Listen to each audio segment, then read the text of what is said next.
الحمدللہ رب العالمین والصلاۃ والسلام علی رسول اللہ اما بعد۔ استاد سے گفتگو کے آداب۔ دیکھیے، علم کے آداب اور فضائل اور استادوں کے آداب کے بارے میں بات ہو رہی ہے۔ آج اس موضوع پہ بات ہے کہ استاد سے گفتگو کے آداب کیا ہونا چاہیے۔ دیکھیں، جب بھی آپ اپنے استاد سے جس سے آپ علم لے رہے ہیں قرآن حدیث کا، اس سے اچھے انداز سے بات کریں۔ ایسے بات نہ کریں کہ جیسے آپ کسی عام بندے سے بات کرتے ہیں، عام بندے سے آپ مخاطب ہوتے ہیں، ایسے اس سے مخاطب نہ ہوں۔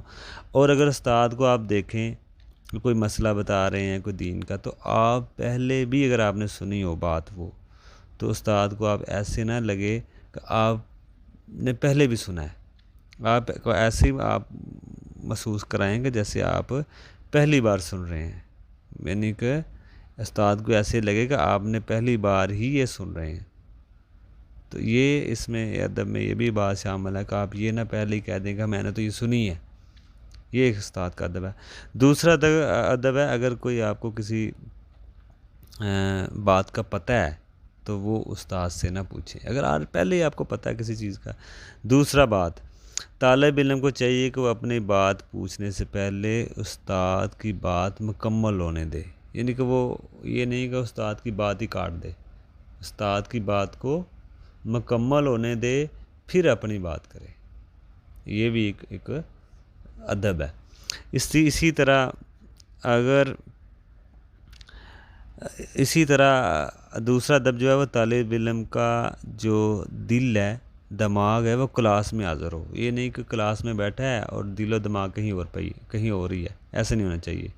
اسی طرح اگر استاد کو اس نے کتاب دینی ہے یا کوئی چیز پکڑانی ہے یا کوئی جائے نماز دینا ہے، ٹھیک ہے نا، کوئی چیز پکڑانی ہے، قلم دینی ہے یا کوئی ایسی چیز، تو ادب سے دے۔ جائے نماز دینا تو ویسے ہی نہ پکڑا دے، بلکہ بچھا کے دے کہ یہ لیں، پڑھیں، نماز پڑھیں۔ یا کتاب پکڑانی ہے تو کھول کے دیں، صفحہ نکال کے دیں، تاکہ استاد کو مشکل نہ ہو۔ جائے نماز دینا ہے تو کھول کے بچھا کے دے، یہ ایک ادب ہے۔ دوسرا مسئلہ یہ ہے کہ اگر استاد نیچے بیٹھا ہو تو آپ کرسی پر نہ بیٹھیں، آپ بھی نیچے بیٹھیں۔ اسی طرح اگر استاد کے ساتھ چل رہے ہیں، استاد کے ساتھ چلنا ہو تو اس میں بھی اس بات کو بھی سمجھا جائے، اگر تو رات کا ٹائم ہے تو آپ استاد کے آگے چلیں، اپنے استاد سے آگے چلیں، تاکہ رات کے ٹائم کوئی مسئلہ ہو، کوئی رستہ ایسا ہو تو استاد کو تکلیف نہ ہو۔ آپ خود دیکھیں، دن کا وقت ہو تو پیچھے چلیں، اور اگر استاد کے بہت آگے بھی نہ چلیں اور بہت زیادہ پیچھے بھی نہ چلیں، تاکہ ان کو بات کرنے میں کوئی مشکل ہو، ساتھ ساتھ چلیں، ٹھیک ہے نا۔ اسی طرح اگر آپ مسئلہ یہ ہے کہ اگر گرمی ہے تو آپ دھوپ میں چلیں، استاد کو چھاؤں میں چلنے دیں۔